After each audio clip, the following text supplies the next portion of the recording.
বিবেকানন্দ বলেছিলেন, জাতীয় আদর্শে সমাজের উন্নতি, বিস্তৃতি এবং পরিণতি প্রয়োজন। ভারতবর্ষে যে সমাজ সংস্কার আন্দোলন হয়েছিল ঊনবিংশ শতাব্দী এবং বিংশ শতাব্দী জুড়ে, সেই সব সংস্কার আন্দোলনের মধ্যে আমরা অনেক সময় দেখব জাতীয় আদর্শ প্রতিফলিত হয়নি। সেই জন্যই সেগুলো আমাদের জাতীয় ঐক্য গঠন করতে দেয়নি, বা আমাদের ভারতবর্ষের যে বৈশিষ্ট্য, জাতীয় বৈশিষ্ট্য, সেটাকে রক্ষা করতে পারেনি। যার জন্যই বিবেকানন্দ এই কথা বলেছেন। জাতীয় আদর্শটা তাহলে কি আমাদের বুঝতে হবে। বিবেকানন্দ বলছেন আধ্যাত্মিকতাই আমাদের জাতীয় আদর্শ। এইটা পৃথিবীর অন্যান্য সমস্ত জাতি থেকে আলাদা। এবং আধ্যাত্মিকতা বলতে কি বোঝায় সেটাকে আর একভাবে তিনি বলেছেন যে ত্যাগ আর সেবাই ভারতবর্ষের দুটো জাতীয় মহান আদর্শ। ওই দুটো পথে ভারতকে পরিচালিত করো, আর সব আপনা আপনি হবে। ত্যাগ আর সেবার পথে এগিয়ে দিতে হবে। সমাজ সংস্কার আমরা করব যখন, দেখব সেই সমাজ সংস্কারের মধ্যে স্বার্থ ত্যাগের ভাব আসছে কিনা, মানুষের মধ্যে সেবার ভাব জাগছে কিনা। তা যদি না জাগে, তাহলে আমাদের যে জাতীয় আদর্শ মোক্ষ লাভ করা বা ব্রহ্মজ্ঞান লাভ করা, সেই দিকে ধীরে ধীরে এগোনো, সেইটা কিন্তু হবে না। এটা অন্যরকম পাশ্চাত্য ধাঁচের হয়ে যাবে।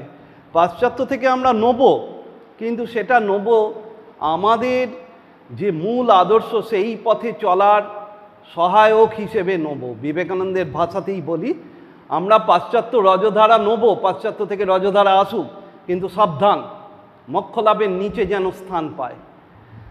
ত্যাগ আর সেবা এমন দুটো আদর্শ যেটা আমাদের শুধু যে মোক্ষ লাভে সহায়তা করে তাই নয়, আমাদের এই সমাজ ব্যবস্থা, সমাজ স্থিতি, এটাও সুরক্ষিত হয় ত্যাগ আর সেবার দ্বারা, অর্থাৎ কর্তব্যনিষ্ঠা।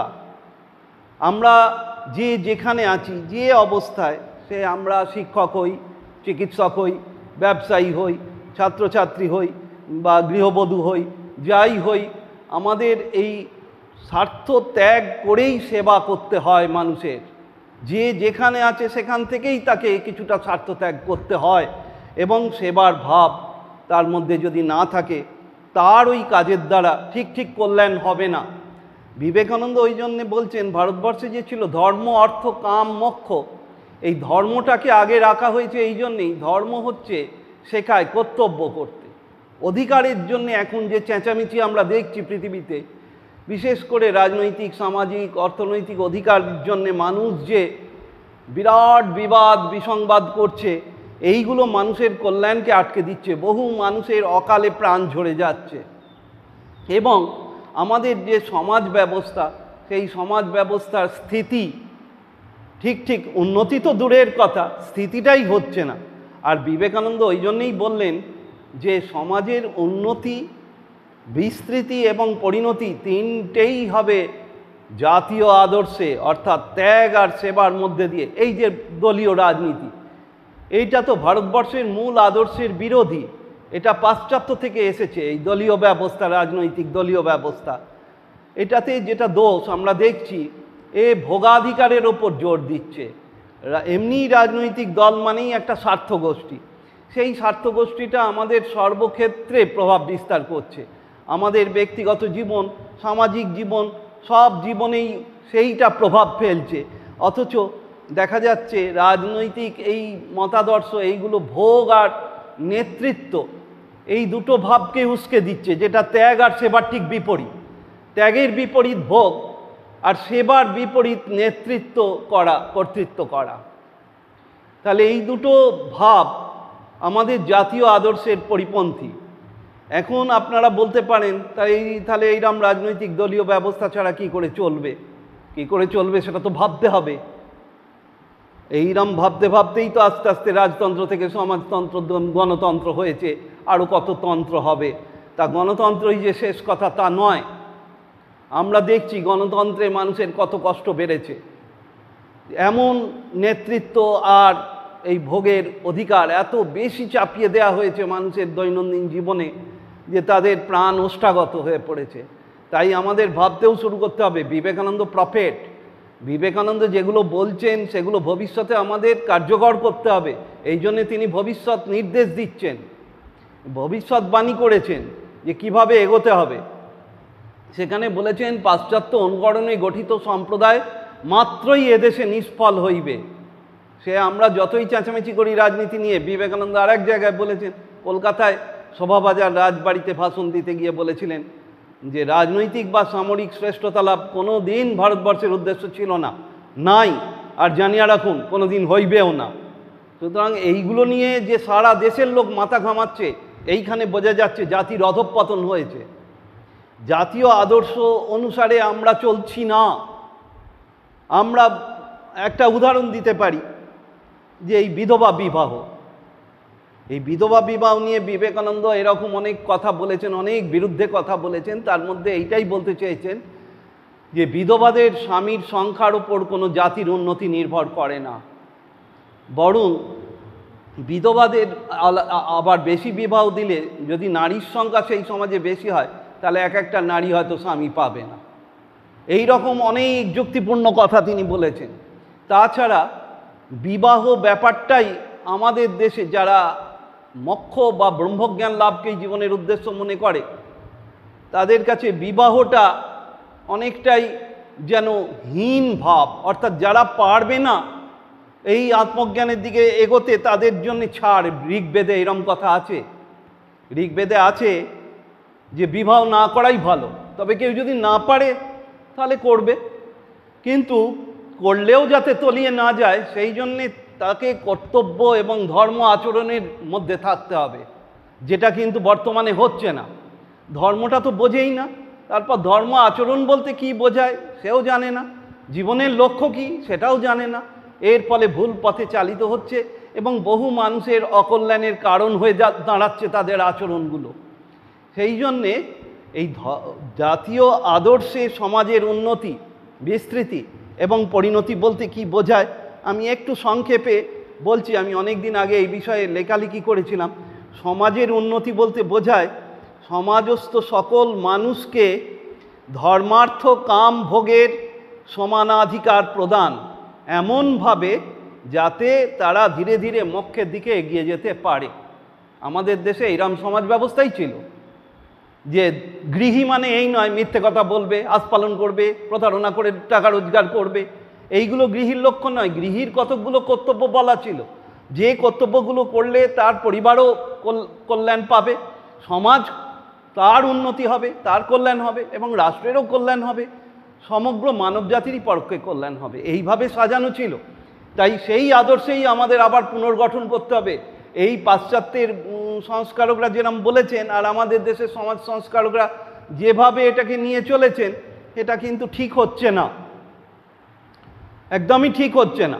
তাই জন্য বিবেকানন্দকে আজকে ভীষণ প্রয়োজন হয়ে পড়েছে এবং আমরা ওই জন্য বিবেকানন্দকে নিয়েই একটা আন্দোলন করতে চাইছি। বিবেকানন্দ এই আন্দোলন করতে বলেছেন যে জাতীয় ভাবটাকে জাগ্রত করতে হবে। ভারতবর্ষে একটা মহত্তম জাতীয় ভাব ছিল, সেই ভাবটা যেন ঝিমিয়ে পড়েছে কিছুদিন ইসলাম শাসনে এবং তারপর ইংরেজদের শাসনে, এটা যেন তলানিতে এসে গেছে। এটাকে পুনর্জাগ্রত করলেই ঠিক হবে। এরম কথা রবীন্দ্রনাথও বলেছেন একটি প্রবন্ধে।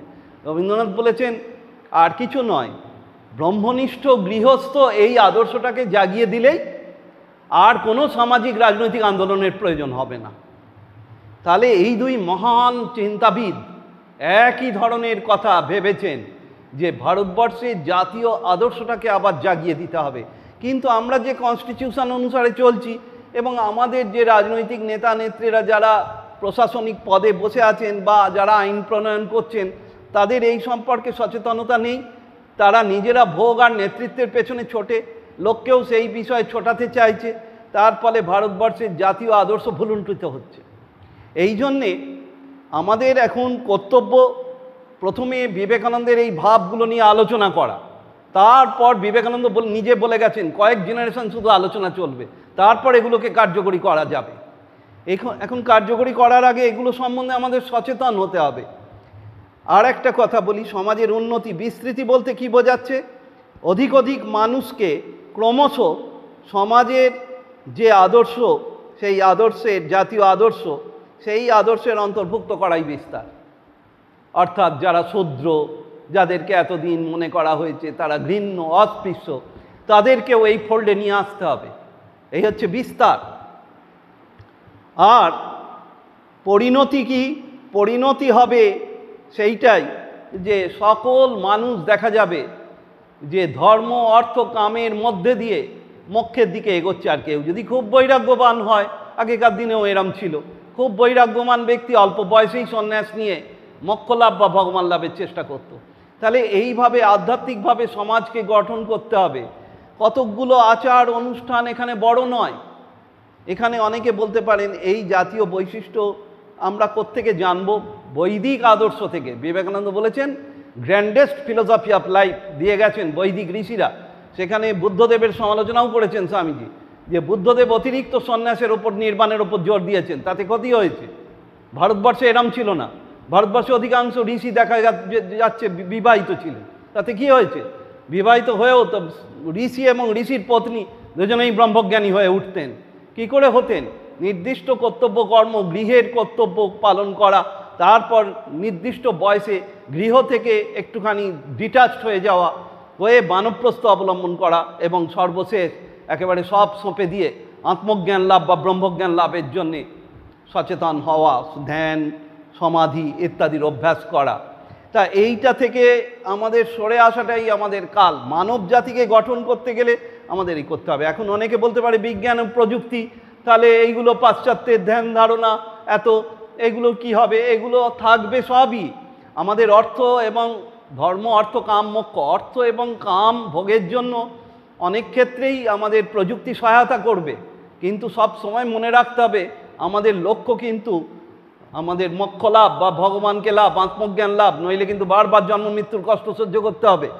আর এইটা করার জন্যেই মোক্ষের নিচে স্থান এদেরকে দিতে হবে প্রযুক্তিকে, নইলে এই যে হতাশা, এত মানুষের মধ্যে এত পাগলের সংখ্যা বেড়ে গেছে, এত ডিভোর্সের সংখ্যা বেড়ে গেছে, এত আত্মহত্যা সুইসাইডের সংখ্যা বেড়ে গেছে, এগুলো কেন হয়েছে? এগুলো জাতীয় আদর্শ ফলো করা হচ্ছে না। তাই জাতীয় আদর্শের উত্থানের জন্যে বহু নরনারীকে কাজ করতে হবে। বিবেকানন্দ বলে গেছেন, লক্ষ নরনারী পবিত্রতার অগ্নিমন্ত্রে দীক্ষিত হয়ে, ভগবানের দৃঢ় বিশ্বাসরূপ বর্মে সজ্জিত হয়ে, দরিদ্র পতিত ও পদদলিতদের প্রতি সহানুভূতিজনিত সিংহ বিক্রমে বুক বেঁধে সমগ্র ভারতে ভ্রমণ করুক। মুক্তি, সেবা, সামাজিক উন্নয়ন ও সাম্যের মঙ্গলময়ী বার্তা দাঁড়ে দাঁড়ে প্রচার করুক। ওম তৎসৎ। ওম।